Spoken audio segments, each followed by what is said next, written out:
잠언 26장 4절 5절입니다. 미련한 자의 어리석은 것을 따라 대답하지 말라. 두렵건대 너도 그와 같을까 하노라.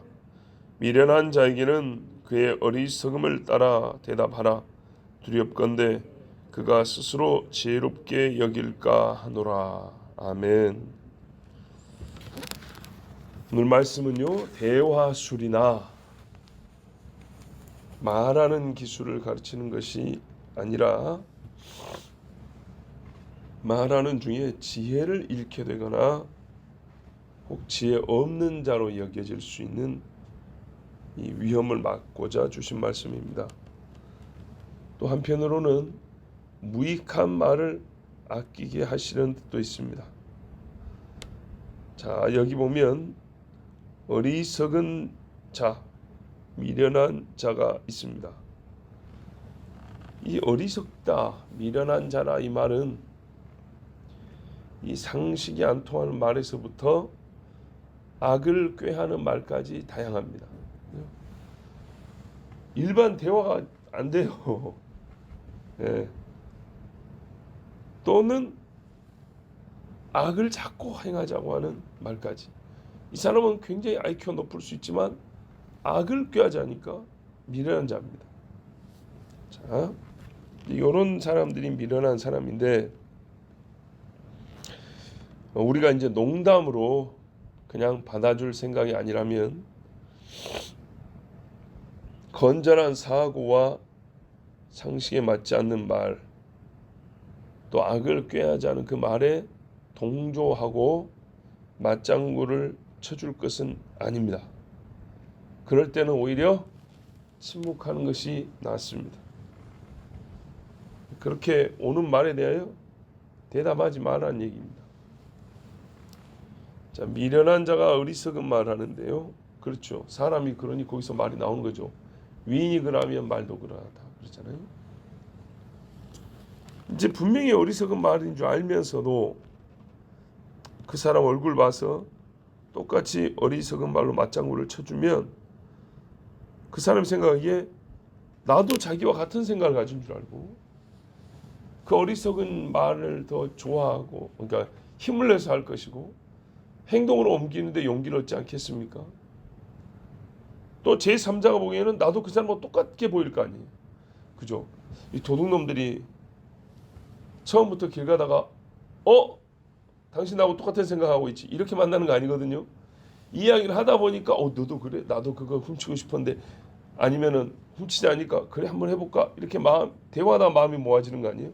우리가 보기에는 똑같은 놈들이죠. 그래서 공범이라고 그러잖아요.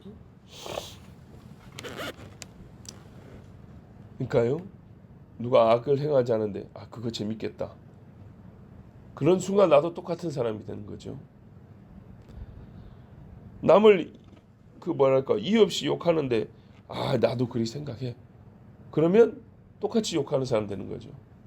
물론 이유가 있으면 욕할 수 있죠. 이유가 있으면. 근데 이 사람이 말하는 그 사람이 악해가지고 자꾸 원망하는 말만 하는 거예요. 광야에서 보세요. 광야에서 고라자손에 동조하니까 똑같은 사람 되는 거죠.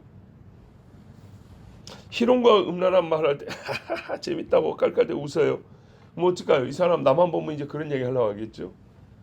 그럼 나 역시도 그 재밌다고 웃으니까 똑같은 사람이죠.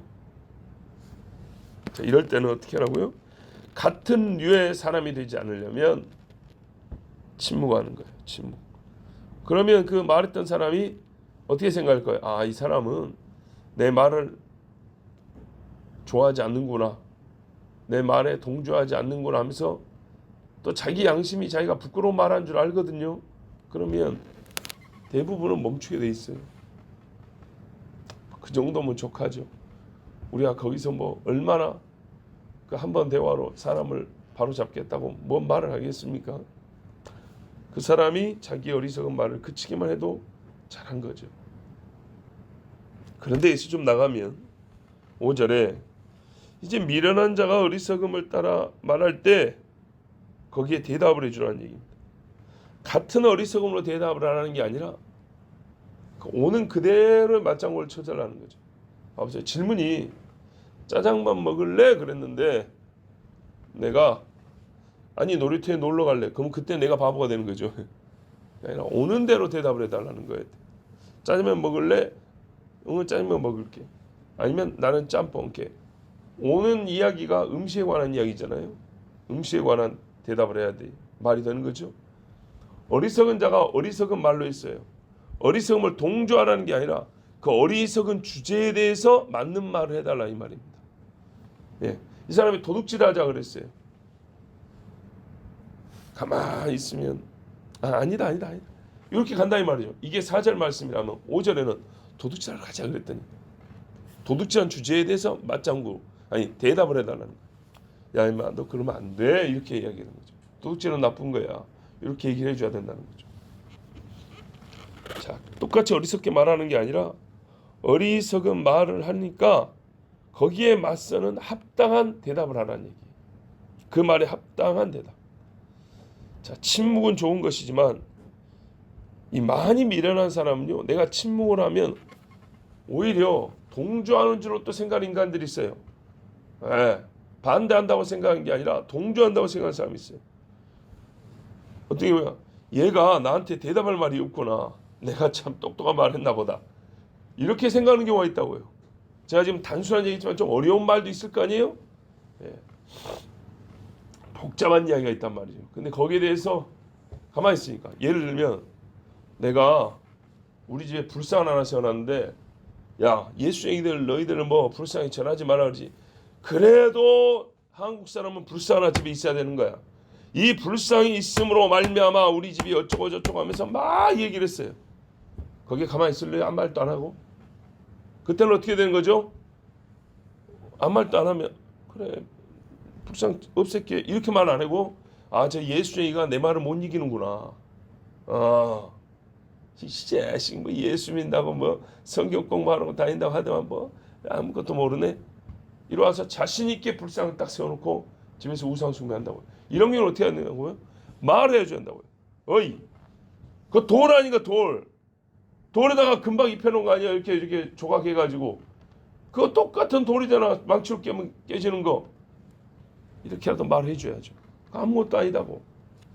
이렇게 대답하라는 얘기입니다. 아무 말도 안 하면 자기가 지혜로운 자로 착각하고 말하지 않는 나를 어리석은 자로 여깁니다.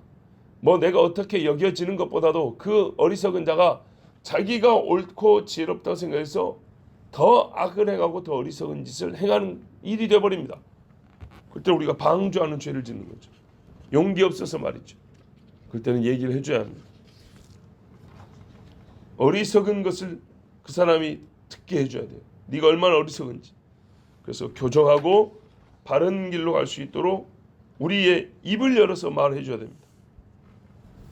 양심의 거리낌이 있도록 하나님의 법에 어긋났다는 사실을 정확히 말해줘야 됩니다. 그래야 그 사람도 바로 돌아올 기회를 얻고 나도요 그 악의 동조자가 되지 아니합니다. 가만히 있다가 이 사람의 마음이나 희한해서 듣고만 있다가 보면 내가 끌려가는 수도 있습니다. 그러니까 그럴 때는 내가 내 마음을 지키기 위해서라도 아니야 그거는 우상 숭배야 라고 말해줘야 됩니다. 옛적에 그래가지고 뭐 1년에 7번 제사하는 집이 예수 믿고 돌아왔다는 그런 간증들 아니 있습니까? 온 집이 8대 종손 집안이 돼가지고 제사가 1년에 수십 번인데 나 혼자 예수를 믿으니까 그 집 장손이 예수를 믿으니까 제사를 안 한다 그러니까 싸우고 문서 던지고 족보에서 파버리고 그냥 한 10년간 이렇게 싸웠는데 그 후에 어떻게 됐다고요? 온 집이 예수 믿고 돌아왔다. 만약에요. 제사 하십시오. 나는 옆에만 있겠습니다. 이러고 있었으면. 아니면 그냥 거기 가갖고는 그래 이 많은 사람들이 다 제사한다고 엎드려 있는데 나 혼자 이러고 있으면 되나? 같이 엎드려 줬다면 한 사람도 안 돌아갑니다. 예. 아닙니다. 이건 우상 숭배입니다. 죽은 사람한테 절에서 뭐합니까? 설날에 와서 세미나 잘하지. 이렇게 말을 해줘야죠. 자, 그렇게 말을 했던 집이 돌아왔고 그게 틀렸다 어리석다라고 싸우면서 눈물을 흘리면서 기도했던 사람 집들이 돌아온 집이 얼마나 많은지 모릅니다. 되게 그렇습니다. 왜 그러냐? 우리나라에 우상 숭배 안 한 집이 어디 있어요, 세상에? 안 그렇습니까? 지금 믿음의 집안이라고 하는 그 집들도 사실 거슬러 올라와 보면 제사 안 지는 집이 어디 있어요? 그죠? 저만 해도 어릴 때 시제한다고 증조 할아버지 손잡고 따라가 가지고 묘에 가서 그 제사밥 얻어먹거나 그랬는데요. 조그만 할 때. 다 그랬어요. 그러나 이게 아닙니다라고 주장했던 한 사람이 있어서 돌아온 거예요. 우리 집안에는 지금 돌아가신 작은 할아버지, 우리 할아버지 오형제 중에 막내 할아버지가 있어요. 이 막내 할아버지가 객진 생활한다고 나갔다 들어오더니 이것이 정신아닌지 예수를 믿고 들어온 거예요. 총각 때. 예수 믿고 들어왔고 온 집안을 뒤집어 놓으니까는 난리가 났겠죠. 그 할아버지가 젊어서 예수 믿고 들어와가지고 집안에 전도를 하는데 그 전도를 듣고 예수 믿은 첫 번째 사람이 우리 아버지예요. 예, 우리 고모. 그러니까 이 할아버지가 이제 조카인 저희 아버지를 전도를 한 거예요. 그리고 저희 아버지가 뭐예요? 이제 작게는 우리 집이죠. 우리 집을 전도를 한 거죠. 그 할아버지가 우리 집안의 첫 예수쟁이에요. 그 한 사람이 있어서 이렇게 되는 겁니다. 싸우는 거죠. 우리 섬에도 보면은 돌아가셨는데 그 할아버지 어른은 평생 집사님이라고 불렸어요. 그러니까는 저희 친할아버지 세대 정도 돼요. 예. 지금 살아 계셨으면 100살 정도라고 봐야 되죠. 100살이 너무 있었을 수도 있고. 근데 그분이 이 섬에 처음으로 교회를 세웠어요. 거의 한 80년 전쯤이라고 봐야 되겠죠. 젊어서 들어와가지고 자기 고향이 아닐 거예요. 궤도가 고향이 아닐 거예요. 그런데 오셔가지고 교회를 세웠어요. 놀랍죠. 그리고 한때 우리가 말하는 80년대, 90년대 얼마나 많이 붕이 됐는지 몰라요. 그분 때문에 예수 믿게 된 주일학교 때 조그만하던 진짜 까까머리 옛날에 60년대, 70년대 교회 와가지고 예수 믿게 된 사람들, 배운 사람들이 얼마나 많은지 모릅니다. 그렇게 한 사람이 와가지고 섬 전체가 싸우고 한 사람이 와가지고 한 집안과 싸우고 집안이면 수가 몇 명인데 옛날에 우리 마을에만 대가족이 열 몇 집 거의 20집 가까이가 몰려 사는데 한 집안을 뒤집어 풀려면 이게 얼마나 힘듭니까? 그렇게 20년 고생을 하니까 그 중에 믿는 사람들이 뭘까요? 이게 고구마 줄기 나오듯이 한번 땡기니까 줄줄이 달려 나오는 엄청난 역사가 있죠. 뭐라고 말했을까요? 귀신에게 상을 바치는 것은 어리석습니다. 할아버지들이 듣기에 내가 바보라고 이놈아 하면서 얼마나 화가 났겠어요. 그런데 그 말씀을 듣고 저희 증조 할아버지도 예수 믿게 됐단 말입니다. 연세 84세에 예수를 믿게 됐다고요. 저희 할아버지도 환갑되던 해에 예수를 믿기 시작했다. 참 놀랍죠. 하나님의 은혜가 그래요. 그러니까 증조 할아버지하고 저희 할아버지하고 1년 차이로 1년 먼저 증조 할아버지가 믿고 1년 후에 할아버지가 믿고 이렇게 됐어요. 아닙니다라고 말할 수 있어야 돼요. 용기가 있어야 돼요. 해야 할 말을 가지고 있어도 용기가 없으면 못해요. 미움받을까 봐 두려운 마음 이겨내야 돼요. 잘 보십시오. 지혜는요 용기로 움직입니다. 용기는 지혜로 영광을 얻습니다. 그래서 사람들이 싸울 때도 뭐라요? 기세 좋은 놈이 이긴다 그러잖아요. 사기가 있어야 된다고요. 아무리 기술이 좋아도 겁이 많으면은 아무짝에 쓸모가 없습니다. 그런데 어떻게 해요? 기세가 좋아도 어떻게 해요? 기술이 없으면은 헛방질만 합니다. 신앙생활도 비슷합니다. 하나님 주신 지혜가 있어요. 이게 어떻게 되는 건지 알아요. 사례 분별도 돼요. 그런데 가만히 있으면요 벌벌 떨면서 나는 못해. 뭔 소용이 있습니까? 그리고 주일 해보자 하고 막 뛰어댕기는데 너 어디로 뛰니 어디로 가야 되니 몰라 뛰면 되지 뭐. 이게 무슨 소용이 있습니까? 지혜가 있고 분별력 있고 그리고 담대하고 용기가 있어야 돼. 하나님이 일을 그렇게 하는 겁니다. 자, 한 가지만 더 생각해 볼게요. 우리 생활 중에 항상 미련한 자와만 대화하냐? 그렇지 않아요. 지혜로운 사람과 대화하는 경우도 있어요. 그렇죠. 어리석은 자끼리 대화도 있고 지혜로운 자끼리 대화도 있고. 그런데요, 그 대화에도 침묵은 있을 수 있어요. 그 대화에도 호응은 있을 수 있고, 그 대화에도 아주 치열하게 싸우고 논쟁하고 토론도 있을 수 있어요. 그러니까는 여기서 한때는 침묵하고 한때는 말을 해서 바꿔줘야 되고 가르쳐줘야 한다 해서 저 침묵하고 있으니까 어리석은 자와 지혜로운 자와, 또 한 사람이 가르쳐 주시니까 어리석은 자와 지혜로운 자, 이렇게만 구도를 잡으면 안 돼요. 지혜로운 사람들끼리도 침묵으로 대화를 끝내는 수가 있고, 지혜로운 사람들끼리도 의견이 안 맞아가지고 막 다툴 수 있어요. 어리석은 인간들끼리도 침묵으로 이번에는 네가 아닌 것 같아, 가만히 있을 수 있고, 말 안 하고 눈짓으로 이렇게 어리석은 사람들끼리도 악을 행할 수 있어요.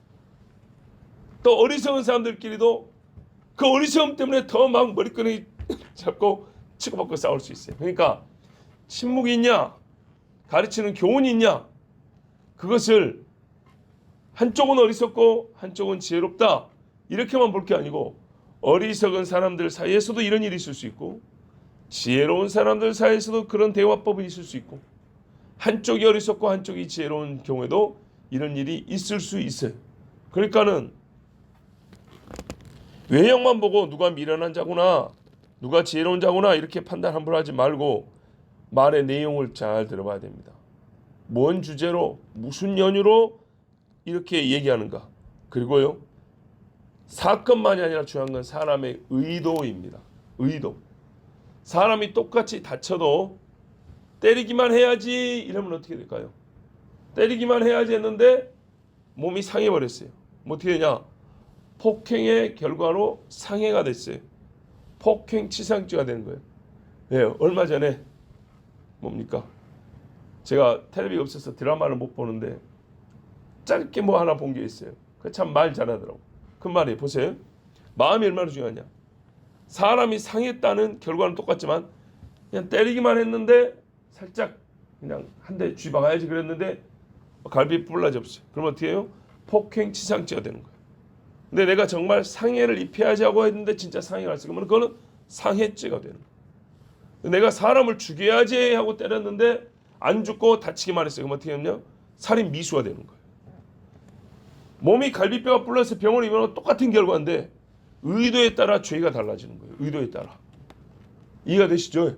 때리만 하려는데 더 큰 결과가 나와버린 거고, 원했던 결과 그대로 나온 거, 죽이려고 했는데 다치기만 했다는 것은 작은 결과가 나온 거지. 그러나 처음 먹은 마음이 뭐냐에 따라서 죄의 명이 달라지고 죄의 크기가 달라집니다. 마음이 큰 죄를 생각했으면 큰 죄로 처단을 받습니다. 자, 그러니까 대화하는 내용을 잘 들어보고 어떤 사람이 무슨 일을 어떤 마음으로 말을 하고 있구나라는 걸 잘 봐야 됩니다.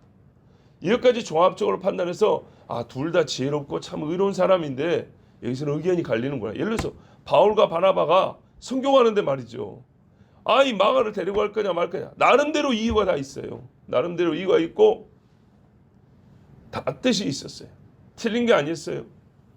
그리고 그때는 갈라섰는데 갈라선 게 하나님의 뜻이었던지 선교의 결과도 둘 다 열매를 못 맺는 게 아니라 하나님께서 주신 열매 다 맺었어요. 그러니까 이렇게 지혜로운 자 사이에도 다투는 경우가 있어요. 또 어리석은 자하고 지혜로운 자 사이. 사울과 다윗을 보세요.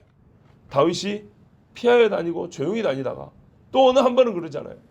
내 아버지 다윗이요, 왜 나를 쫓아다닙니까? 왕이 저기 밖에서 블레셋 또 쳐들어오고 한다는데 하나님이 왕을 그런 일 하라고 세워놨는데 나 같은 사람 죽인다고 쫓아다니는 일을 뭐하러 하십니까? 내가 왕을 해하려고 합니까? 나는 왕의 사위 아닙니까? 이러면서 또 한마디 하죠. 이게 잘 들어봐야 돼. 이렇게 했을 때 사울은 맞다, 네 말이 맞다고 또 이제 돌아가죠. 자, 이런 경우, 이 경우에는 저 사람과 이 사람이 둘 다 지혜롭구나. 이 대화는 둘 다 어리석구나. 이 대화는 한 사람은 지혜롭고 한 사람은 어리석구나 라고 판단을 하려면 어떻게 해야 될까요? 아까 진짜 어리석은 자 앞에서는 우리가 뭐 했어야 돼요? 용기도 있어야 되고 지혜도 있어야 된다 그랬죠. 근데 두 사람이 실제로 어떤 정체성을 갖고 있는 사람이냐, 지혜롭냐 우둔하냐 이걸 확인하고 어떤 맥락에서 얘기하냐 이걸 확인하고 판단하려면 이제는 뭐가 필요하냐면 인내와 사랑이 필요해요. 예, 오래 들어봐야 되고요. 처음부터 한쪽을 판단하면 안 되고 둘 다 존중하는 마음을 가지고 양측을 대해야 돼요. 그래야 공정하게 판단이 나올 수 있어요. 자, 말로 빚어지는 다양한 상황이 있습니다.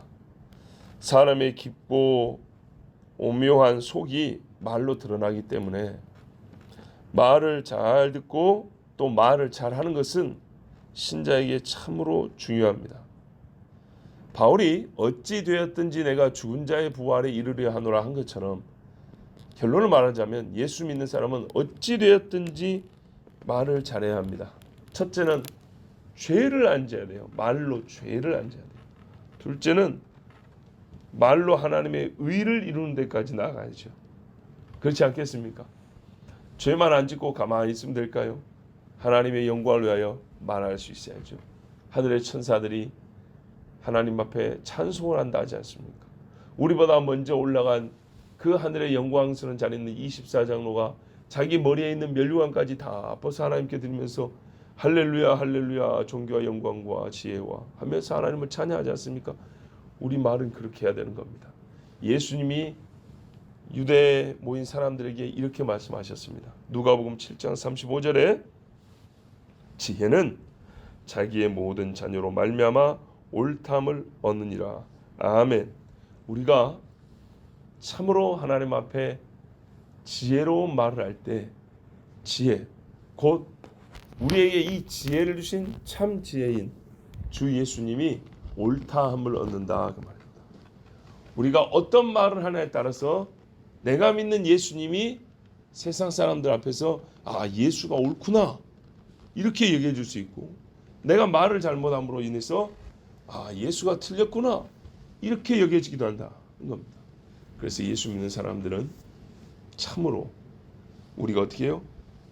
옳게 지혜를 가진 자로서 옳게 말함으로써 우리에게 임하신 예수 그리스도를 사람들 앞에서 그가 참으로 지혜요 진리다 인정받을 수 있도록 우리가 거기까지 나아가야 됩니다. 기도하겠습니다. 하나님 감사합니다. 오늘도 우리에게 말씀하시고 이 새벽에 주님 앞에 나아갈 지혜를 주사 또한 육체의 피곤함을 이길 수 있는 힘과 새벽녘의 두려움을 이길 수 있는 용기를 주사 이 시간에 주님 앞에 나와서 같이 예배하고 기도하게 해주셔서 감사합니다. 하루를 시작하며 우리 눈앞에 보이지 않는 악한 영들이 있고 우리가 예상치 못한 불의한 일들이 세상에는 참 많습니다. 주님 이기게 하여 주시옵소서. 악에 동조하지 않고 어리석음에 동조하고 따라가지 않고 내 마음을 지키게 하시고 또한 용기를 내어서 그것은 아닙니다 라고 바르게 인도할 수 있게 하여 주시고 이런 일이 중요하긴 하지만 우리가 한편으로는 지혜로운 자들을 어리석은 자로 혹 실수로 판단하여 형제자매를 멸시하는 일이 없도록 주 하나님 우리가 신중하며 항상 하나님의 의를 쫓아 말하여 우리의 지혜이신 예수 그리스도를 옳다 사람들에 비해서 인정을 받을 수 있도록 우리의 언어 생활 하나님 붙잡으시고 도와주시옵소서. 우리 말로 오늘도 신앙을 고백하고 살겠습니다.